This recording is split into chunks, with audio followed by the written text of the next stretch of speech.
met Blindo is Cooking. En vandaag gaan we een heerlijke krokante Bobby Pango maken van een groot stuk buikspek. Nou, het buikspek, zoals je hier kan zien, heb ik gehaald bij de slager, die het helemaal voor mij heeft uitgebeend en in een mooi stuk heeft gesneden. Dit is ongeveer 1,5 kilo.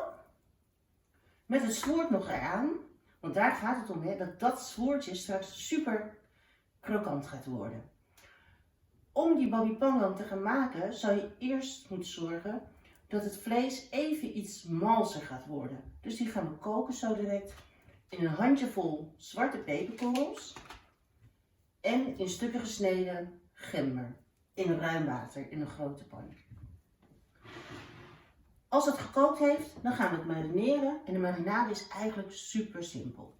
Wat ik er zelf voor gebruik is een scheut zoete ketchup en de 5 spices. Dat is die bekende 5 kruidenpoeder van de Chinees, of althans die de Chinees gebruikt. En nou kan je die 5 spices ook zelf maken. Dan heb je nodig venkelzaad, kaneelpoeder, steranijs, Szechuanpeper en kruidnagel. Maar hou het simpel, schat, en gebruik gewoon een goede kruidenmix. In die marinade komt ook in schijven gesneden gember. En ja, ik ben gek op knoflook, heel veel knoflook. Ook in kleine slices gesneden. Nou, bij die Bobby Pango hoort natuurlijk ook die hele foute saus die je ook bij de Chinees krijgt. En die gaan we straks ook maken.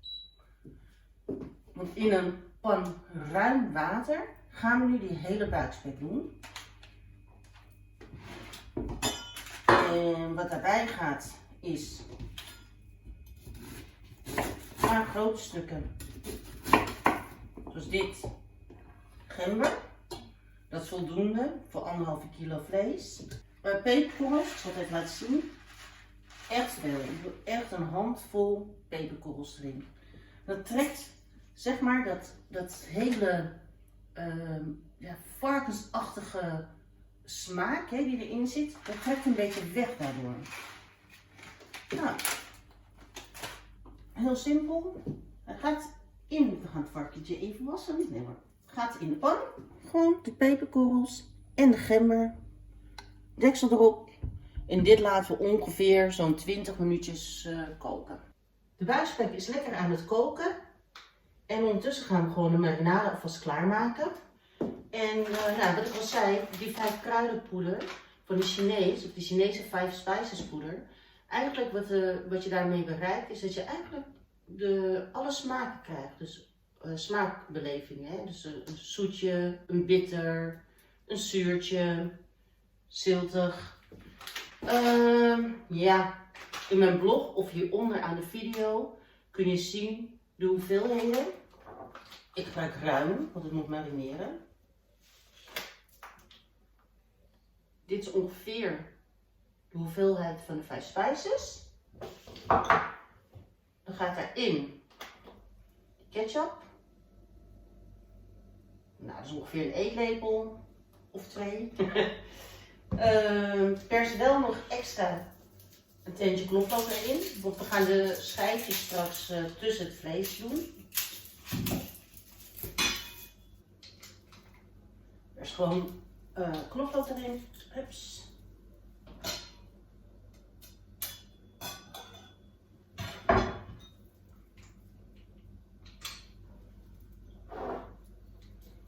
Wat meer. En er gaat dus geen zout in die marinade. Hè. Sowieso, als je vlees gaat marineren, moet je nooit zout toevoegen.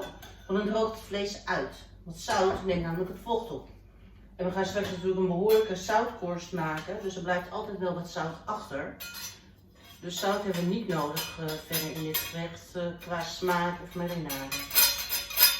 Goed door elkaar mengen, dat je een dikke pasta krijgt. Zoiets. De gember die snij ik in dunne plakken. Want die gaan we straks tussen de lagen van de Bobby Pango doen voor de marinade.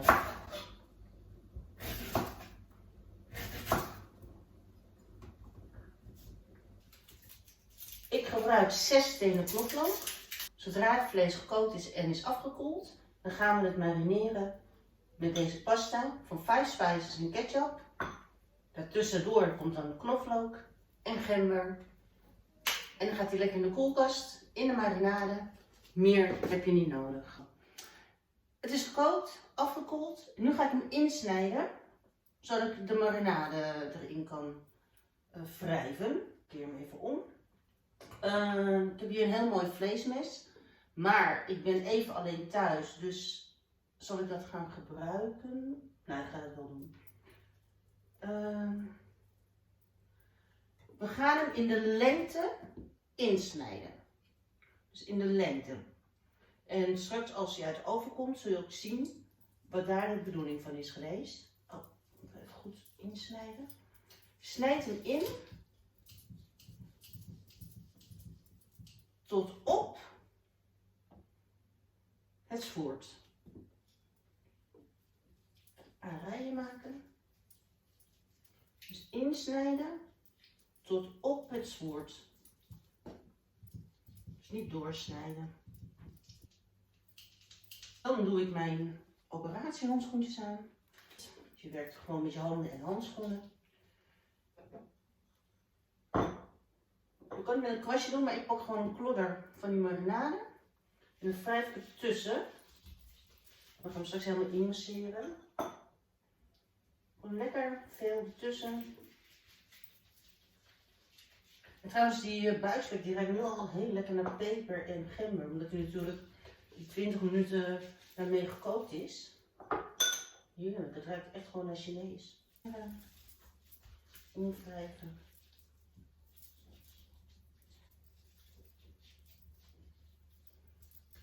Oh, die geuren van die kruiden, dat is zo lekker. Dan krijgen we dus de stukken gember, de plakken, die leg je gewoon tussen die inkepingen. En dat trekt helemaal in het vlees straks. En dan die lekkere knoflookschijfjes gaan ertussen. Je kan het natuurlijk heel netjes doen, maar je kunt het ook gewoon, zoals ik doe, gewoon overheen strooien en dan naar binnen duwen. Nou, op de menukaart is dit nummer 175 speciaal. Eigenlijk zou je die marinade, het marineren van het vlees, het mooiste is om dat 24 uur van tevoren te doen. Dus had ik eigenlijk gisteren al moeten beginnen met het marineren. Hè, zodat die smaken echt goed in het vlees gaan trekken. Zodat die marinade echt helemaal het vlees ingaan. Maar omdat ik best wel ruim en royaal ben geweest met de 5 spices en de ketchup, knoflook en de gember, zou het in 4 uurtjes ook gewoon goed moeten komen, die marinade. Dat het in het vlees is getrokken. Nou, ik heb het vlees heel goed ingepakt, strak ingepakt in huishoudfolie, in plastic folie. En dat gaat nu een uurtje of 4 de koelkast in. En dan gaan we straks het sausje maken en een beetje relaxen. Kijk, en nu heb ik alles in mijn leven. Een leuke cameraman, een lieve echtgenoot, een leuk huis, een leuke omgeving, leuke vrienden, lieve familie, een lief kind, een schat van een hond. En het enige wat ik namelijk niet heb, dat is geduld. Maar we zullen toch nog eventjes een paar uur moeten wachten totdat het vlees goed is gemarineerd, voordat we verder kunnen. Het vlees heeft een aantal uurtjes lekker gemarineerd in de koelkast, ingepakt in die folie, die heb ik al verwijderd. Wat je klaar moet hebben liggen is een stuk aluminiumfolie, groot, ruim, want ik ga straks een bak maken. Ik haal wel de stukken gember haal ik eruit. De knoflookschijfjes die laat ik er lekker tussenin. Alle stukken gember zijn eruit. Dan draai je hem in 1 keer om, zodat de zwoerd aan de bovenkant zit. Wat ik nu ga doen, is allemaal gaatjes prikken. En dat doe ik zelf met een bosje satéstokjes, die hele scherpe puntjes. Maar je kan het natuurlijk ook doen met een vleesvork. Nog gaatjes erin prikken. Die gaatjes die moeten erin komen, zodat al het vet straks uit dat zwoerd gaat trekken. En je dus een krokante korst overhoudt. Zo. Dan heb je hier een schoteltje. Dan gaat behoorlijk wat azijn op. Een prop keukenpapier, even goed indrenken. En dan dip je dat daar overheen, zodat het vocht een beetje eruit gaat en het vet wat loskomt. Komt gewoon door die gaatjes heen, komt dat overtollige vet. Kun je maar op je been doen, hè? Gebruik geen zout, want we gaan zo direct een zoutkorst maken. Je maakt een bakje van het aluminiumfolie waar de buikvet goed in zit. Ik denk dat ik een tweede laagje ga gebruiken. Gewoon stevig er tegenaan drukken. Want die zoutkorst die komt bovenop. Je wil niet dat het helemaal in het vlees gaat trekken, want anders heb je zoutvlees. Dat is niet de bedoeling. Een mooi bakje maken. Randje, enigszins een randje, zodat het zout niet eraf rolt. Dan heb ik hier al klaarstaan een bak waarin ik ga mengen ongeveer 3 koppen keukenzout. Flink wat zout dus. En om het luchtig te maken doe ik er bakpoeder doorheen. 2 eetlepels. Dat roer ik dan even door elkaar. 1, 2. Ik heb altijd neiging om 2 te zeggen dan 3 te doen. Dat ga ik niet doen. Goed door elkaar mengen. Zout en bakpoeder. De oven heb ik al op 180 graden voorgewarmd. Zodat hij zo direct meteen de oven in kan. En dan gaat hij 30 minuten in de oven. Kijk, en dan krijg je dus. En dan denk je, holy Moses, wat een zout. Maar die korst, die gaat al het vocht en het vet opnemen wat uit de gaatjes komt die je er net ingeprikt hebt. En dan wordt het één harde korst als het in de oven geweest is. En dan kan je zo in één keer die korst, nou ja, in één keer of in gedeeltes, in stukken, kan je die korst eraf breken. Nou, het lijkt me een kerststolletje. Ja, dus heel veel zout erop, zodat al het vet en al het vocht wat in de huid zit, in het zwoertje zit, eruit gaat. Zodat je daarna in de grill het helemaal krokant kan afpakken. 30 minuten in de oven geweest en kijk, ziet het ook hier. Een beetje aangebrand. Hij is hier al een beetje geknapt bij het eruit halen.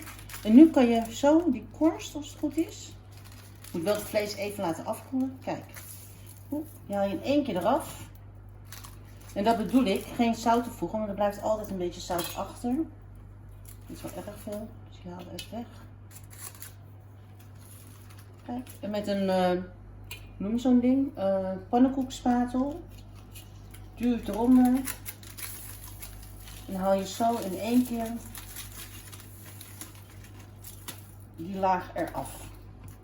Je laat hem gewoon in je aluminium bakje, laat je het vlees staan. Of je laat het in het aluminium bakje. Want we gaan nu zorgen dat het velletje echt mega krokant gaat worden. Dat je echt zo'n gevoel krijgt. Dus dan ga je voor 15 minuten onder de grill. Ja, hij is klaar. Mijn geduld is beloond. Nou, we hadden hem eigenlijk in het begin in de lengte doorgesneden. En nu, om hem aan te snijden, snij je hem dwars. Want dan krijg je die mooie blokjes. Dit wil je horen natuurlijk, hè? Dat knisper, knisper. Als je hem open snijdt.